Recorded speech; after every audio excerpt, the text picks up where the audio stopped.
Well, hold on one second. Nancy Pelosi is speaking right now after meeting with the president. Comes at a very difficult time for him. Earlier today, the House of Representatives voted, what? 354 to 60 in opposition to the actions that he has taken in Syria. It calls upon the president to urge the Turks to exercise restraint, for us to have humanitarian assistance to some of the Kurds. Children are being killed there. And very, very important, and most importantly, it asks for a clear plan on how we're going to fight ISIS. I think that vote, besides the vote, more than 2-1 of the Republicans voted to oppose what the president did, probably got to the president because he was shaken up by it. And that's why we couldn't continue in the meeting, because he was just not relating to the reality of it. Again, we are proud of our men and women in uniform. Those who have been in Syria have conducted themselves in a way that makes us all very proud, and I conveyed that to the chairman of the Joint Chiefs. We had some questions about ISIS, and I'm going to defer to the distinguished leader from New York, well, from the Senate from New York, who focused on ISIS in the meeting. Yeah, thank you, Speaker, and thank you, Leader Hoyer. I told the president that, being from New York, as he was, we're particularly aware of the problems, the terrorism that an organization like ISIS can create. And the fact that someone no less than General Mattis has said that ISIS has been enhanced, that the danger of ISIS is so much greater, worries all of us. I asked the president what his plan was to contain ISIS. He didn't really have one. He said the Turks and the Syrians will guard the ISIS prisoners. I said, is there any intelligence evidence that the Turks and the Syrians will have the same interest that the Kurds or we did in guarding ISIS? And the Secretary of Defense was, thank God he was honest, he said, we don't have that evidence. And so I said, then how can we think that this is a plan when there are Syrians and Turks who are not our friends, who ISIS, if they escape, does them very little harm? How can we let this happen? They didn't have any good answer. This is appalling. The president had no plan, no real plan for containing ISIS other than relying on the Syrians and the Turks. Then why did we spend a decade, billions of dollars, and lost lives in trying to curtail ISIS if on a phone call, on a whim, the president is going to undo all of that and turn this over to the Turks and the Syrians? I would also say one other thing. He was insulting, particularly to the Speaker.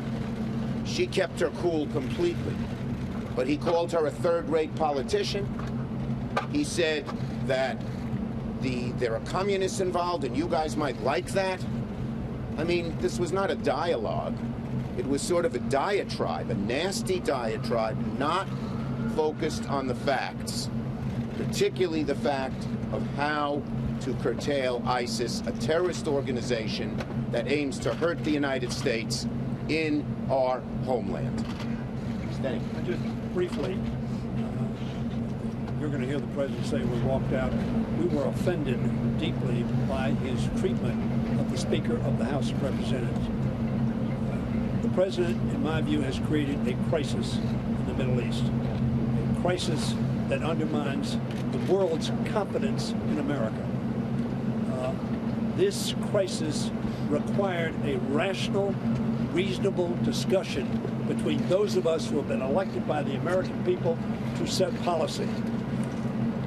Unfortunately, the meeting deteriorated into a diatribe, as Leader SCHUMER has said, and a very offensive accusations being made by the President of the United States. I have served with 6 presidents. I have been in many, many, many meetings like this. Never have I seen a president treat so disrespectfully a co-equal branch of the government of the United States. Leader Hoyer, sir. I'll yield to the Speaker and to the leader for questions. I just Madam want to Speaker, say this other thing, and that is, I think the president was very shaken up by the fact that 354, I have to make sure I have the number correct, and that means a big majority of the There are Republicans 194 voted. Republicans, 60 voted against a resolution which said the president's decision was wrong and dangerous and lacking in giving our allies confidence that we would stick with them in time of trouble. And one point I want to make that I hadn't made a moment ago. So Leader McConnell said he thought the president's decision was wrong. He said it in strong terms. I beseech Leader McConnell to put the same resolution that passed the House on the floor of the Senate. It's a bipartisan resolution sponsored by Senator Menendez, a Democrat, and the senator from Indiana, Young, a Republican. And we urge Leader McConnell not just to condemn the president, but put this resolution on the floor. Because the safety of America, the safety of the Kurds are in the hands of one person, President Trump. And the best way to pressure him is a strong bipartisan resolution such as passed the House to undo the damage he has done. Madam Speaker, you just... on the part of the president was a meltdown.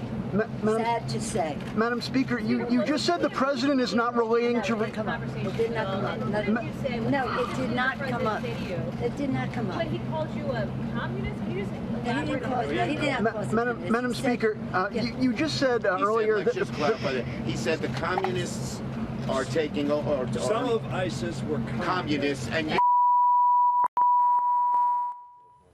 All right, that is a pretty interesting development that just happened at the White House. A meeting with congressional leaders, including the top Democrats, a lot of Republicans as well, cut short when the president and Nancy Pelosi seemed to get into a tiff over this situation in Syria and the president's moves that by an overwhelming margin in the House were repudiated, 354 to 60. That he botched it on Syria and that pulling troops out of there ignited a crisis that could have been avoided and has let ISIS loose on the world, so to speak. We're continuing to monitor that. In the meantime, we've got